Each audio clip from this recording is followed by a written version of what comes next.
Put your faith in the light. Hello guys, welcome to another one of my videos. This is Lightblade, and yeah, I know I've been gone for a while, but I have returned for this midnight pre-patch and obviously for the expansion. And well, in this video I'm going to make my pre-patch guide for Retribution Paladin. You know, all the good things, you know, the talents, consumables, stats, and all the important changes that you should know to play Retribution Paladin for this month until we reach the 2nd of March. So with that being said, let's start with the video. Okay guys, before we start the video, let's do a small recap and talk about the most important changes that happened in this beta cycle that led to the pre-patch. Okay guys, so the first big change that happened is to our cooldown. So we lost some, but some of them got modified in a really nice way. The first one is going to be Execution Sentence, making it so that it's now the combination of Final Reckoning and Old Execution Sentence, giving Retribution Paladins a type of damage that we really didn't have before, which is called Funnel. So whenever you use this, your main target is going to take a bunch of holy damage, and it's also going to splash around it, you know. And for 10 seconds, 10% of the damage those targets take is going to be taken by the main target, which is really strong, you know. Like I said, Funnel is something that we really didn't have as Retribution Paladins. Now we have a small amount of it in our 1 minute cooldown rotation. So the next cooldown that we change that we had is for Divine Hammers. It is gone. You no longer have to press this thing. It now happens automatically whenever you Divine Toll. One thing to note about this Divine Hammer is just very bland. It just lasts for 8 seconds, does some damage, and goes away. There's no extension, anything like that. It's just a very simple passive effect. So I don't really like that, but I understand why Blizzard did it. So another change to our cooldowns is going to be to Avenging Wrath. So Avenging Wrath is now going to be baseline really good, a 1 minute cooldown like it was in Dragonflight, which is a really nice amount of cooldown that we have. You know, a lot of fights happen every 1 minute, so it's just really nice to have, and it has some modifiers so we don't feel that we lost Crusade, because yes, Crusade is dead, but it's still alive in this passive addition that we have to our wings. So whenever you use Avenging Wrath, every time you use a holy power spender, you're going to get some haste up to 20%. So technically Crusade is still alive. It's just an extra attachment to our just regular 1 minute wings. On that topic, Radiant Glory, which was something that we took for the whole last expansion, it got a small nerf, making it so it no longer procs from just randomly, you know. So that makes it so this Radiant Glory is not as good as it was before. It does get the benefits of things like Divine Wrath, but it just isn't so strong without the extra procs, and regular wings are just a bit better, you know, because you get more advantage of those Crusade haste stacks that you have the longer your wings are lasting. And technically they have the same amount of duration, 24 seconds Avenging Wrath and 2 Radiant Glories every 1 minute, which amounts to 24 seconds. So technically they should be the same, but I think it's better to just have the 1 minute wings. So another thing that we lost is some buttons, one offensive and one defensive. So the offensive one that we lost is going to be Hammer of Wrath. Hammer of Wrath now is going to be a judgment modifier whenever you use wings. So whenever you use wings, your judgment becomes a Hammer of Wrath, which is really good because it does a bit more damage, and also is modified by things like Vengeance for Wrath. So whenever something gets lower health, your Hammer of Wrath is going to do a lot more damage, so making Hammer of Wrath a proper execute tool. And the button that we lost is a defensive in the form of Shield of Vengeance. So RIP Shield of Vengeance. It was nice to have 2 flexible defensive options, you know, but now Shield of Vengeance still exists, but now it's just bundled in with our other defensive, Divine Protection. So whenever you press Divine Protection, you're also gonna get a Shield of Vengeance. Sadly, I really don't like this change because you don't have the flexibility of picking when to use these cooldowns, but hopefully the Midnight Dungeons don't require us to be so picky with our defensive options. You have to also take into account that Paladins also have Bubble, also have Bob, and we're pretty tanky, especially if you use Templar. You have things like Wrathful Descent, and we also have things like Sacrosanct Crusade, so we should be safe on the defensive department once we get into the Midnight expansion. Okay, next up we have to talk about how our holy power generation has changed and how our holy power spenders also have been modified. So first up, our holy power generation is very predictable. Blizzard removed most of the random holy power generation that we had in the form of like divine resonance every 5 seconds, you no longer get a free judgment. Now you have to actually press the judgments to get the effect. It's still pretty good, but like Blizzard's philosophy said, it's more predictable. The only old holy power random generation that's left is Crusading Strikes, which is really good at the moment in the pre-patch. But that's because in the pre-patch we have a lot of secondary stats that offset that minus 50% attack speed modifier on this thing. But I'm sure once we reach into the Midnight expansion and we lose our secondary stats, Templar Strikes is gonna have its time to shine. So that's all for Holy Power generation. Now for our Holy Power spenders, they have been modified in a way that there is no really a random extra damage that they're going to be getting for with things like Blessing of Dawn that they did before, you know, using builders in between to get some extra damage on your spenders. Now most of the damage is just upfront on the spenders, which I think is really good because it makes it so whenever you're pressing a button, that's it. That's all the damage the thing is going to do, and you're going to apply the modifiers after, you know, like wings, crusade and all those things, you know. So it's a pretty nice change to have. And finally we have to talk about some changes that happened on the paladin tree. You know, some of our defensive options at the end have been changed a bit. For example, Blessing of Dusk now is just a flat 10% damage reduction depending on how low your health is. After that, Lightblade is still the same, it got a small buff to its healing. And Blessing of Dawn became a mini AoE Blessing of Sacrifice, where whenever someone takes damage around you, you can absorb up to 5% of that damage for that person until your health reaches 85%, you know. It's pretty good.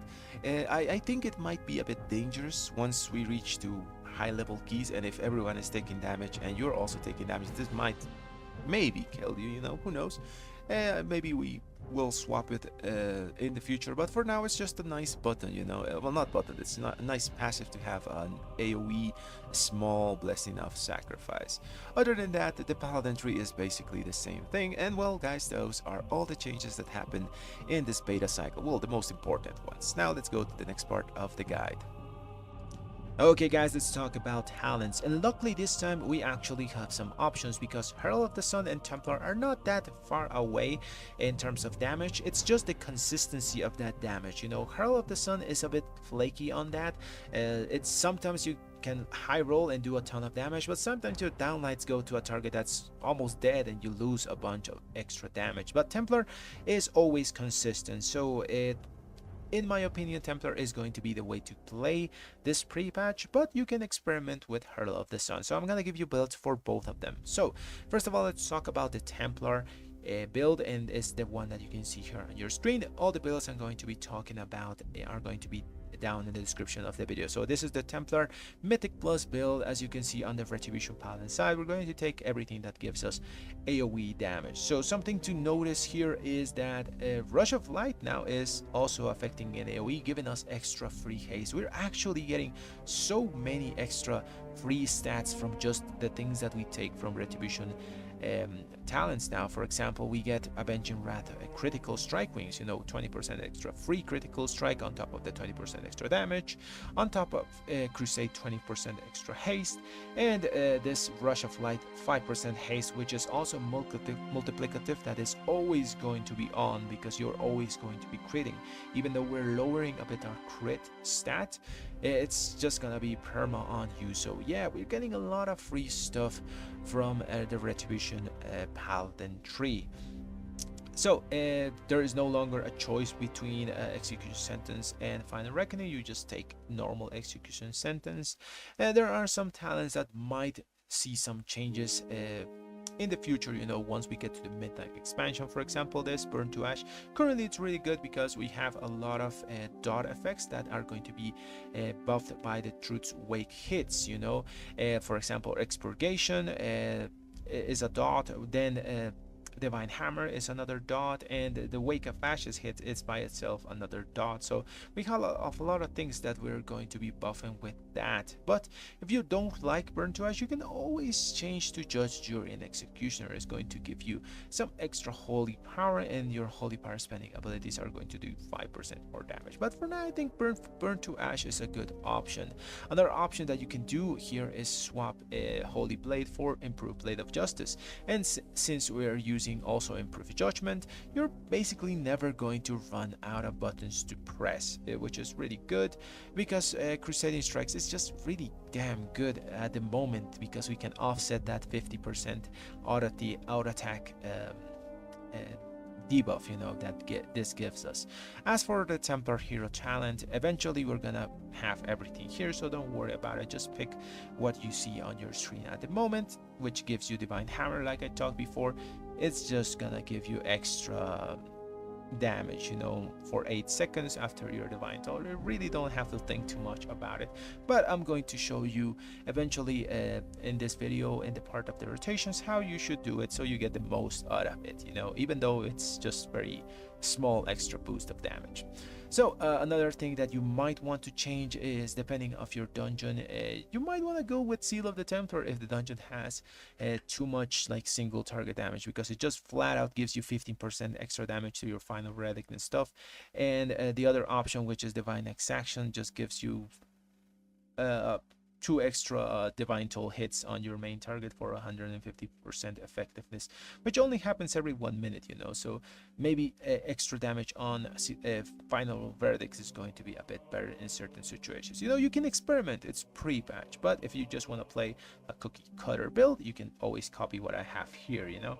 On the paladin side of the talent tree, I'm not gonna talk about much, because we're taking all the usual paladin utility and some of the stuff that is new down here, you know, Blessing of Dawn and Blessing of Dusk, to give us that AoE small Blessing of Sacrifice and just damage reduction effect on Blessing of Dusk. Notice that you're going to be very squishy this pre-patch, because we don't have Sacrosanct Crusade, which does a lot of your healing, even though you don't notice it, because it gives you a 10% extra shield. And it also can give you extra shield if you're already at full health, so it prevents a lot of damage. Currently we're not using it because we can't, but eventually it's going to be a really good defensive option. So yeah, this is the Templar talent for Mythic Plus dungeons. For single target, I'm gonna also show it here, which is Templar right here. And the only difference that you're going to be noticing here is that we're just removing some of the AoE things that we normally take, you know, like Tempest of the Lightbringer, Imperial power, and we're just moving it to Jurisdiction or Judgment of the Just for extra damage on our other single target spells. You know, we're also taking things like Heart of a Crusader, so our Crusader strike deals extra damage and also crits for more. So yeah, that's basically the only changes that you do for your single target builds. Notice that there's not much that we really changed, you know. It's very simple how Retribution Paladin now plays. Okay, now I'm gonna show you the Herald build. So first of all, let's go to Herald Mythic Plus. Where is it? Templar. Okay, Herald Mythic Plus, here it is. As you can see, the talents on Retribution side are exactly the same as in Templar and Herald of the Sun hero talent. The only thing that we're not going to be using is Born in Sunlight. Eventually we're going to be using everything, so don't worry about it too much. For now, pick the Gleaming Rays one that just gives you flat 3% extra damage to your Holy Power spenders. And the Paladin side is just going to be the same. And yeah, this is the Mythic Plus Herald of the Sun build. After that, let's go and see the Raid Herald build, which, you know, Herald of the Sun, like I said, it's not really consistent, but it can do similar damage to Templar. It's just that consistency that is missing. And well, the Raid build is exactly the same as in the Templar version. So like I said before, all these builds are going to be down in the description of the video. And now let's go to the next part of the video, stats. Okay guys, let's talk about stats. And well, sadly for this pre-patch period, we don't really have working simulations to know what's our best stat in any situation, but we can roughly estimate what the best thing is going to be, and that's going to be in your screen right now. So first of all, it's going to be main stat strength. After that is going to be mastery, followed by haste, followed by critical strike, and at the end it's going to be versatility, which is going to be our worst stat, and you should replace it with anything that you can. So a lot of us coming to the pre-patch had a bunch of extra critical strikes, so you can move that into haste or into mastery, but don't get rid of all your critical strike. You still want to have some, mostly because we still have things that work with critical strike. For example, you know, Art of War works with critical strike, this thing, so you proc more Blades of Justice. You still need critical strike to proc your Empyrean hammers to get extra procs of your Hammer of Light. So yeah, don't get rid of all your critical strike. Now I'm gonna give you some estimations of how high your stats should be. So critical strike, I think the golden number is somewhere between 35% and 40%. Your haste should be between 30 and 35%. Your mastery is good if you have anything above 60%, because mastery is just very strong in terms of the damage you're gonna get, and also getting that extra percentage chance to hit your judgment target with your mastery, you know, your higher judgment proc. As for versatility, just get rid of all the versatility that you can. Sadly, I have 3% here, mostly because I can't get rid of my shoulders because it's the highest itemable shoulder that I have.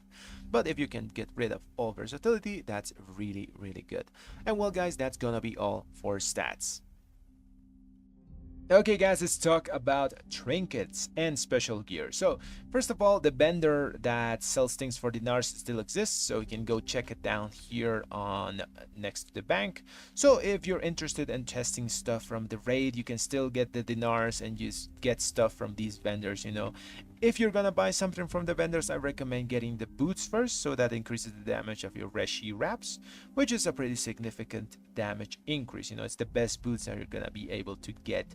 Other than that, there are a lot of trinkets that are now really good for us because of the swap on the stats that we had in the pre-patch. You know, mastery is really good, therefore Signet of Priority is really good, because if mastery is your highest stat, this is also going to give you a ton of extra mastery. For example, when I press mine in 10 seconds, it's gonna give me around like 97% of mastery.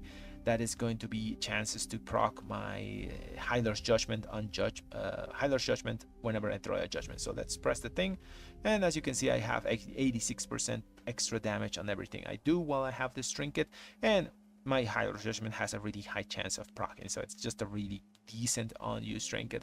Other than that, your next slot can be a passive, just stat stick like Solia's Secret Technique, which is very flexible. You can also use things like Arakara Sackbrood, your Improvised Sephorian Pacemaker, although critical strike is not as valuable as it was before, still a pretty decent trinket. Same goes for Astral Antenna, a really good also passive trinket. As another option for unused, you can use Aras Ritual Forge, but I don't really recommend it as much as I do the Signet of Priority, because while it does give you a decent boost in damage because of the strength every 2 minutes, the critical strike on the trinket is kind of wasted, because we don't really want too much critical strike. Yes, we want some of it, but I think the better trinket is gonna be the Signet of the Priority. So yeah, that's gonna be all for trinkets. Now let's go into the crafted gear that you want to get. You know, you want your Everforged Great Belt, and you want your Everforged bracers. So bracers and belt, you want to get crafted and always embellish them with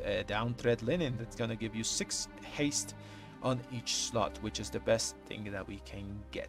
So now let's go into consumables, gems, and enchantments. Okay guys, let's talk about enchantments, gems, and consumables. So first of all, for enchantments. So for your weapon, you're gonna get Stormborn Artistry. For your cloak, you wanna get your Chant of Winged Grace. For your bracers, you wanna get your Chant of Armored Avoidance. For your chest, you wanna get your Crystalline Radiance. For your legs, you wanna get your Stormbone Armor Kit. For your boots, you wanna get Scout March just to go a bit faster.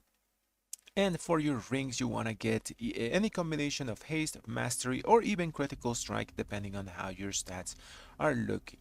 Now let's go into the gems. So gems, you want to always get at least one, well, you can only get one, but get one culminating blasphemite. That means that you want to also get one gem of each color, you know, one blue gem, one purple gem, one red gem, and one green gem. You know, use any combination of stats that is gonna be good for you. It can be critical strike mastery, haste mastery, or mastery haste. Those are pretty decent ones to get. For all of your other gems, I recommend getting the purple gem that gives you mastery haste, or getting the green gem that gives you a haste mastery depending on your need. You know, you can even get some crit gems in there if you feel your crit is a bit low. Now let's go into consumables. Okay, now for consumables, we have some stuff that is a bit wonky because of the level squish that happened this pre-patch. First of all, let's talk about our flask. So technically, Flask of Alchemical Chaos is the best one that you can get, but it is a bit less value than before because there's two stats that are not as good as they were before. Well, one is really bad, which is versatility, and critical strike is not as good as it was before. So half of the stats that this thing can give you and rotate are kind of mid. So I think it's better to just use a flask that gives you a flat amount of secondaries and Flask of Temperate Mastery. So for your food, the foods from the War Within expansion are kind of bad because in the level squish they lost value. For example, the Belarus bounty gives you 4 of your highest secondary stat, which normally is going to be mastery, and they are worse than foods from Shadowlands. For example, this iridescent ravioli with applesauce gives you 7 mastery for 1 hour, which is 3 more stats than the Belarus bounty. So while you can use foods from the War Within, I recommend using the foods from the Shadowlands expansion. So these ones that you can see here, you know, the iridescent ravioli, the Spinefield souffle for critical strike if you want that, or the Tenebrous crown for haste. So yeah. Okay, now after that I looked for other potions and other things that are messed up because of the level squish, but there's none. So our best potion for this pre-patch is still gonna be the Tempered Potion. After that you want to get your Algari mana oil because it gives you 15%, well not 15 haste and 15 critical strike. There is no other like thing that you can apply to your weapon that got any extra value from the level squish, so it is still the best that you can get. And well, after that, for your healing needs, you want to get your invigorating healing potion. And if you have the money or you got the ethereal augment rune, obviously use an augment rune, just gonna give you some nice extra main stat. And well, that's everything for consumables, enchantments, and gems. Now let's go into the next part of the video, the basic rotation and opener. Okay guys, so for the opener, you start with Blade of Justice, Judgment, Execution Sentence plus Wings, Wake of Ashes, Hammer of Light, a Divine Toll, and just keep building and spending as your holy power comes in. So the rotation is very simple and it's gonna work for both Templar and Herald of the Sun. For Herald of the Sun, obviously we don't have Hammer of Light, so you're just gonna use another holy power spender in its place. But remember, at the start we are going to overcap a little bit on holy power, especially after we use Wake of Ashes. This is mostly because we want to get our Divine Toll as fast as possible in the Execution Sentence window, so we get the max amount of damage from that. And so we can get our double judgments rolling, you know, from a Divine Resonance as well for extra holy power generation. So don't worry if you overcap a little bit at the start, it is worth to do. And well guys, that's gonna be the rotation for this pre-patch. And guys, that's gonna be my pre-patch guide for Retribution Paladin. So remember, it's the pre-patch. A lot of things are not working properly. We're missing talents. We're missing a lot of stuff, you know. So just go out there and have fun. Test the Herald build, test the Templar build, and just go do some damage on those Mythic Plus dungeons. And well guys, that's gonna be the end of the video. I hope you enjoyed it and it was useful to you. And if it was, leave a like on the video and subscribe to the channel. Thanks for watching everyone.